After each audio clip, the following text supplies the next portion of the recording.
প্রত্যেকে স্বাগত। আজকে দ্বাদশ শ্রেণীর লাস্ট মিনিট লজিক সাজেশন নিয়ে আমরা আলোচনা করব। তোমরা উচ্চ মাধ্যমিকে প্রশ্ন না করে 3টা চ্যাপ্টারের লজিক আছে, ওই 3টা চ্যাপ্টারের তোমরা অবশ্যই লজিক করবে। বচন, অমাধ্যম অনুমান আর নিরপেক্ষ ন্যায়। ঠিক আছে? দেখো, তোমরা বাক্য থেকে বচনের রূপান্তর, আমি যেই প্রশ্নগুলো দিয়েছি এগুলো গুণ পরিমাণ উল্লেখ করে ব্যাপ্য অব্যাপ্য পদ কোনটা নির্ণয় করতে হবে, এগুলো কিন্তু ভালো করে প্র্যাকটিস করবে। ভিডিওটাকে তোমরা থামিয়ে থামিয়ে নোট করে নিও, এবং এই ভিডিওর ডেসক্রিপশান লিঙ্কে আমার হোয়াটসঅ্যাপ নাম্বার দেওয়া থাকবে, ওখান থেকে তোমরা আমাকে হোয়াটসঅ্যাপে যোগাযোগ করে এর পিডিএফও নিতে পারো।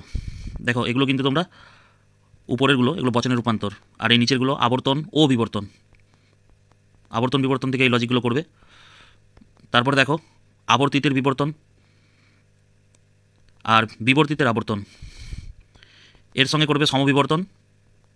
এবার দেখো, নিরপেক্ষ ন্যায় থেকে যেই সমস্ত বৈধতা বিচার করবে, এই 1 থেকে শুরু করে উত্তরগুলো দেওয়া আছে প্যাকেটে, উত্তরগুলো তোমরা নিজেরা করবে। ঠিক আছে? দেখবে এই উত্তরই বেরাবে। নিরপেক্ষ ন্যায় থেকে তোমরা কিন্তু এই প্রশ্নগুলো পরীক্ষার জন্য একদম তৈরি করে প্র্যাকটিস করে নিয়ে যাবে। ঠিক আছে?